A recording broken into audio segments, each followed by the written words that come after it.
Cabinet కీలక నిర్ణయం తీసుకుంది. ఈ నెల 30 నుంచి రైతు భరోసా నిధులను రైతుల ఖాతాల్లో జమ చేయనుంది. ప్రస్తుతం మంత్రి ఉత్తమ్ కుమార్ రెడ్డి మాట్లాడుతున్నారు. ఇప్పుడు లైవ్ చూద్దాం. ఎన్ఆర్ఈజీ అనేది ఇప్పుడున్న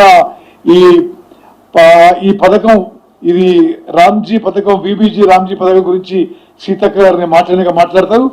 మరి ఒక విషయం ఫినిష్ చేస్తారు. వేరే విషయాలు, మెట్రో విస్తరణకు అవసరమైన అనుమతులు ఇవ్వాలని కేంద్ర ప్రభుత్వానికి విజ్ఞప్తి చేస్తున్నాం. ఐఆర్ఎఫ్సి నుంచి ఒప్పందం ప్రకారం రావాల్సిన రుణాన్ని వెంటనే మంజూరు చేయించాలని కోరుతున్నాము.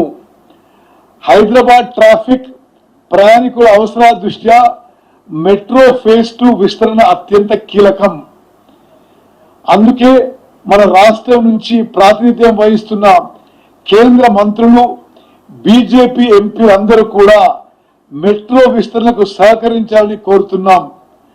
రాష్ట్ర అభివృద్ధికి అడ్డంకులు సృష్టించకుండా కేంద్రం నుంచి రావాల్సిన అనుమతులు ఇప్పించేందుకు ఆ పార్టీ నేతలు కలిసి రావాలని విజ్ఞప్తి చేస్తున్నాం.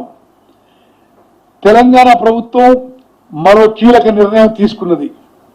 రాష్ట్ర మంత్రివర్గ సమావేశాలు పేపర్లెస్ గా నిర్వహించే పద్ధతికి ఈ రోజు నుంచి శ్రీకారం చుట్టింది. ముఖ్యమంత్రి రేవంత్ రెడ్డి గారి అధ్యక్షత జరిగే కేబినెట్ సమావేశాలు అన్నింటికీ ఇకపై తెలంగాణ డిజిటల్ కేబినెట్ గా నిర్వహిస్తారు. ఈ రోజు ఐటీ విభాగం తరఫున మంత్రి శ్రీధర్ బాబు గారు ముఖ్యమంత్రి డిప్యూటీ సీఎం మంత్రులందరికీ స్పెషల్ ట్యాబ్లని అందజేశారు. డిజిటల్ కేబినెట్ అమలు తీరును కూడా అందరూ స్వయంగా పరిశీలించారు.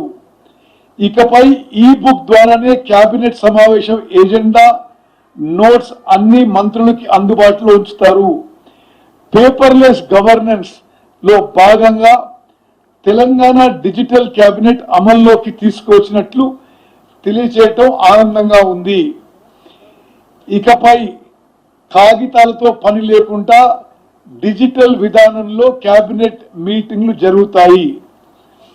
ఈ నెల 21వ తారీఖున దేశమంతటా నీట్ పరీక్ష జరగనుంది.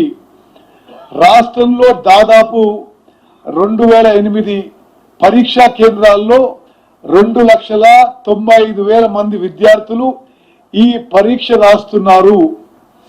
ఈ పరీక్షకు హాజరయ్యే విద్యార్థులందరికీ ఆర్టీసీ బస్సుల్లో ఉచిత ప్రయాణ సదుపాయం కల్పించాలని ప్రభుత్వం తరఫున నిర్ణయం తీసుకున్నాము.